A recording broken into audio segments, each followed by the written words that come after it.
Getting on the horses, the small group headed toward Camp Wanyenyekevu, trying to remember where he had left off. Okay, well.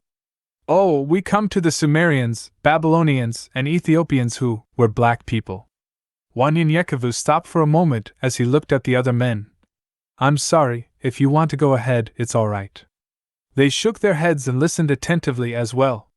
Well, these men contributed much to the advancement of civilization. Because they studied astrology, they were capable of formulating many principles of astronomy.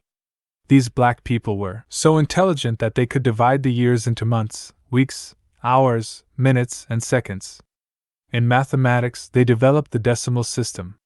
The most famous Babylonian king was Hammurabi. Even the Hebrews adopted his laws and then transmitted them to the Greeks, Romans, and other Europeans. The literature of the Babylonians is fascinating. Long ago, these black people wrote with sharp instruments on clay tablets. Thousands of these tablets have been found, which disclose a popular work known as the Enuma Elish, or the Creation Epic. The story of how the world began derived from the Babylonians.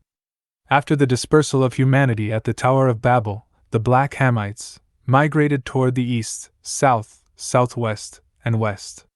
These Black Hamites settled in the land of Canaan, later to be called Israel by the Hebrews. The land of Canaan gets its name from the youngest son of Ham, who was Canaan. We may call them Africans because of their blood relationship to the other inhabitants of the African continent. 11 Canaanite tribes were living in the land of Canaan and surrounding it before the black Israelites possessed it. Arriving at the camp, Wanyenyekevu looked at Neriglissar.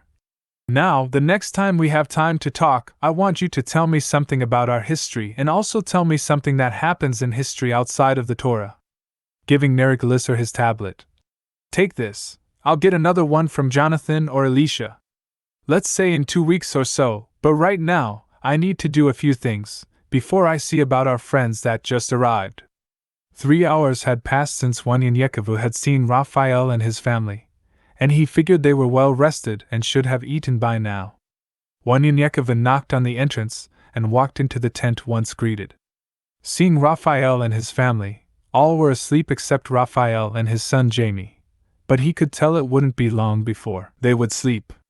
Wanyenyekevu whispered, I hope all is well with your family, and has everyone had plenty to eat?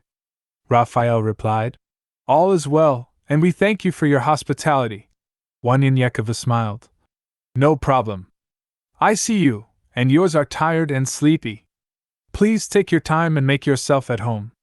We will talk in the morning unless you need to report to me any such dangers that we need to be aware of. Raphael said, I don't know of any. As Wanyenyekevu was walking out to bid them farewell and good night, Jamie said, Wait. Handing Wanyenyekevu a piece of paper, Jamie said, You need to see this place.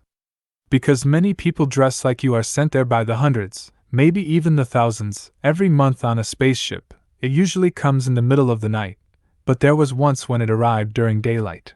It's a ship like no other.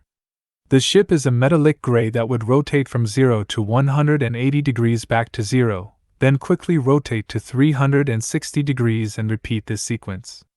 It has multiple holes where you can see through the ship, and it doesn't seem like it's capable of carrying so many.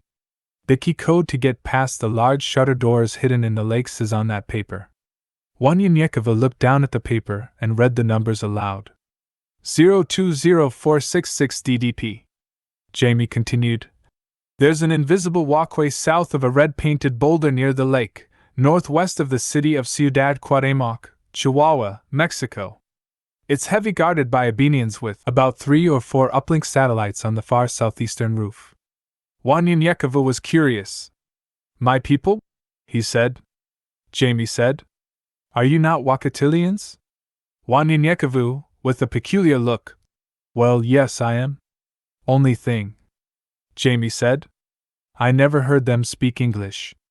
It's another tongue I'm not familiar with. Wanyenyekevu put the paper in his pocket. You too, get some sleep. We will talk in the morning.